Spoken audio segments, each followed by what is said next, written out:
In this episode of Port to Port, we explore Dover, the ancient stronghold of England, from the towering walls of Dover Castle and its secret wartime tunnels to the White Horse Inn, where Channel swimmers sign their names in victory. But this trip isn't just sightseeing. Mid-passage, a hidden enemy appears in my fuel tank, threatening to shut us down at sea. We make a tense run through one of the busiest waterways on Earth, the Solent, before reaching Southampton, where an unexpected discovery at the Solent Sky Museum lifts my spirits. Then, onto Cowes to tour the heroic Royal National Lifeboat Institution factory and meet the volunteers who keep sailors safe. Weather windows are closing fast. My 6-week mission around Britain is shrinking, and every decision counts. Welcome back to Port. If you're new here, welcome to Dutch Boat Adventures. I'm Josh. In 2024, I purchased an impeccably well-maintained 2015 Elling E4. I was planning to bring her home to Seattle, but after a few short trips in the UK, I decided to leave the boat abroad to explore as much of Europe as possible. Because you only live once. About a year ago, I was studying the charts in the UK and noticed something I had never seen before. Cutting straight through the heart of the Scottish Highlands lies one of the most ambitious waterways ever built, the Caledonian Canal.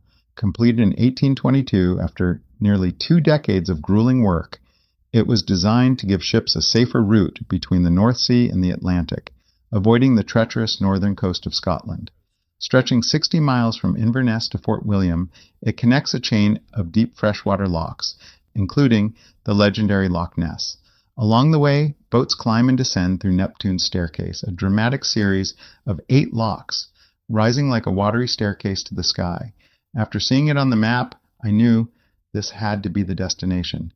For nearly a year, I had been plotting waypoints, seeking out marinas and anchorages, and recruiting crew to help me on my 49-foot vessel. I gave myself 6 weeks to make it to the Caledonian Canal and back before crossing over into Belgium. I promised new crew that I would make it to a pickup location in the Netherlands. I may have overpromised. More about that later. Last week, I covered my first day. I headed for Ramsgate to find I was unable to keep my boat there, so I had to move on to Dover. I was surprised to hear that the 85th anniversary Little Ships of Dunkirk Festival was happening. By the way, if you'd like to see a terrific movie about it, check out Dunkirk on Netflix. And if you'd like to follow Z Otter, click the video on the screen to catch this episode so you keep everything in sync. If you have not already, please hit subscribe and the notification bell to catch future episodes as they are launched. Perched high on the white cliffs of Dover, this fortress has guarded England for nearly 900 years. Dover Castle was built by Henry II in the 12th century, not just as a stronghold, but as a statement of royal power. Over the centuries, it's been called the key to England, defending the realm from medieval sieges to World War II invasions. Beneath its ancient walls lies a secret network of tunnels, once used for wartime operations and even as a hospital. Every stone here tells a story of strategy, survival, and sheer determination. Dover is known as the pinch point of England. Just 20 nautical miles across the channel lies France, specifically Calais. This narrow stretch of water is one of the busiest shipping lanes in the world, a constant flow of ferries, freighters, and tankers. For some, it's also the ultimate challenge, swimming from Dover to Calais. It can take anywhere from 7 to 18 hours if you make it. Many attempt it, few succeed. There's even an inspiring film about one woman's journey to conquer the channel, Young Woman in the Sea, streaming now on Disney+. Dover itself is well worth a visit. A lively coastal town filled with pubs, restaurants, and history everywhere you turn. And when you do make it across the channel, there's one place you'll want to celebrate, the White Horse Inn in Dover. This historic pub, dating back to 1365, has become the mecca for those who've conquered the swim. Along its walls and ceiling are the names, dates, and times of successful swimmers who started in Dover and finished in France, a living monument to endurance and triumph.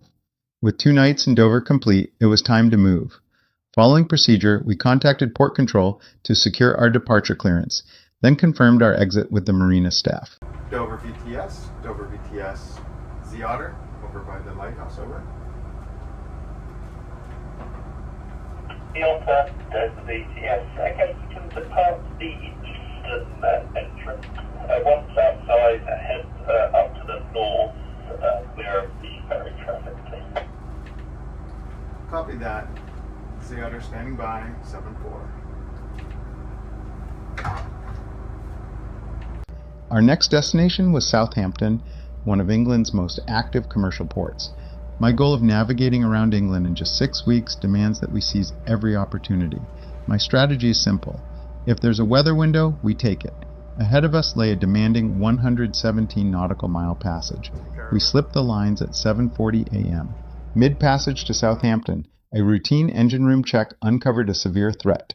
The Raycor fuel water separator bowl held telltale signs. A layer of water in dark, unsettling particles resembling coffee grounds. Despite the filters having only a mere 10 hours of use, the pressure gauge between the filters was already climbing. I likely had the dreaded diesel bug in my fuel tank. This microbial sludge feeds on the fuel, creating a sticky biomass that chokes the fuel system. If left untreated, this contamination will quickly consume every spare filter on board, starve the engine of fuel, and ultimately cause a complete, catastrophic shutdown. Fortunately, the E4 is equipped with a get-home engine, but I was concerned that fuel was also contaminated. For the time being, the engine sounded as good as ever. With 8 hours to go, I would continue to monitor the situation closely. Like it or not, I had a monkey on my back, or should I say, a bug in my tank that wouldn't go away on its own. The Solent is a narrow, extensive waterway that acts as one of the world's busiest maritime highways. Entering this area after a 14-hour run demanded complete focus. The traffic is intense. Massive container ships, towering cruise ships, powerful military vessels, and fast-moving ferries. It is a constant, chaotic flow, and as a pleasure craft, it is paramount that we stay clear of the main commercial shipping channel hugging the edges of the waterway. After successfully navigating this high-traffic area, we finally secured a slip at the Town Quay Marina in Southampton. It was late, and after a 117 nautical mile day, we simply shut down the boat and unwound. The next day, I thought it would be a good idea to open up the fuel tank and investigate. There's a hatch on top of the fuel tank, and I wanted to see if I could find any water or see any evidence of diesel bug. I dreaded what I might find. Fortunately, I didn't see any issues in the tank. If there's an issue, you'll see what looks like coffee grounds, and you may also see water in the tank. I didn't see anything, so I replaced the lid and secured it down. I then replaced the 2 Raycor fuel filters and hoped for the best. The ones I removed were blackened and had a little brown sludge. If left unchecked, the situation would get worse. Sucks to start the season this way. Since I only had a couple of filters left, I needed to make sure and keep some spares on hand. So instead of sightseeing and exploring Southampton like my crew, who earned some shore leave, I needed to go on a hunt for more fuel filters. I was doing my best to resist the reality that my boat had diesel bug. I called some boating friends and the friendly folks at Fox's, and they also confirmed that it's likely diesel bug. There are a few ways of dealing with it. I chose the easy route and continually change filters until the problem deteriorates or resolves itself. Fortunately, I found a Volvo dealer a couple of miles away. On the way, I unexpectedly passed the Solent Sky Museum. Yes, I needed filters, but a little exploration was warranted. I spoke with the gentleman at the kiosk, and he said most people take about 2 hours to enjoy the museum. I needed to triple time it. I threw caution to the wind and paid my cover. There were all sorts of airplanes inside. I spent about 45 minutes looking around. It was awesome.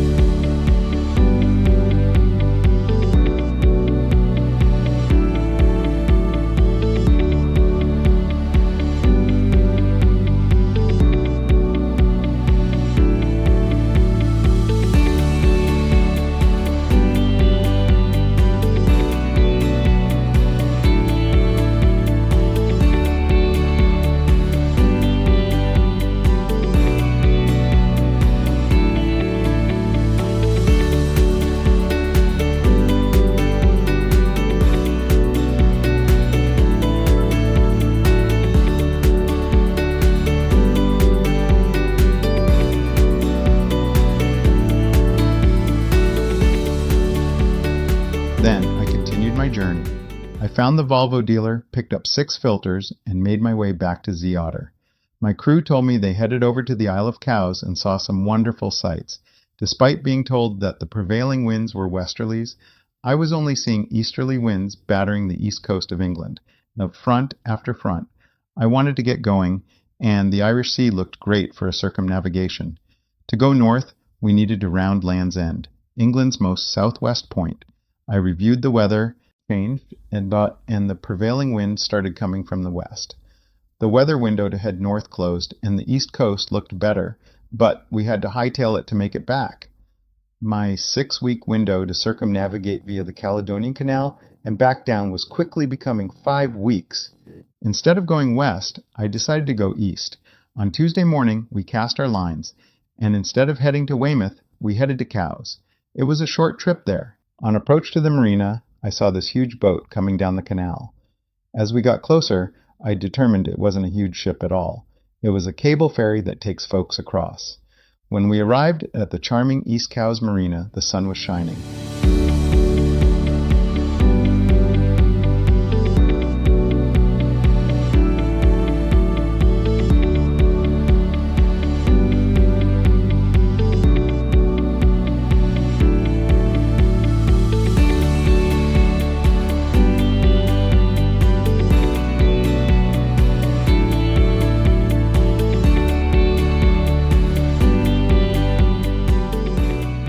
We had arrived early and used our time to go to the RNLI factory, where they build and maintain their rigid inflatable rescue boats. We put on hard hats and enjoyed a 2-hour tour of their factory. The RNLI, aka the Royal National Lifeboat Institution, is a volunteer-led charity that's been saving lives at sea around the coasts of the UK and Ireland since 1824. It operates over 230 lifeboat stations and thousands of trained volunteers who respond to emergencies in some of the world's roughest waters. What makes the RNLI remarkable is its funding. It receives no government support for its rescue operations. Instead, it relies entirely on public donations, legacies, and fundraising events, meaning every rescue at sea is powered by the generosity of supporters and the dedication of volunteers. Since its founding in 1824, the RNLI has saved over 146,000 lives in total. It certainly feels good knowing that those awesome volunteers are out there as I embark on this journey. Because of the weather forecast, the next morning we plotted a course back to Dover. The East Coast weather window was waiting for us. Perhaps had I listened to the locals, I wouldn't be in this situation, but I was chomping at the bit to get out of Ipswich. The story has hardly begun. Looking forward to sharing my journey with you. If you enjoyed the video, please hit that like button and subscribe. It makes a huge impact on the channel. Thank you for watching. See you next time.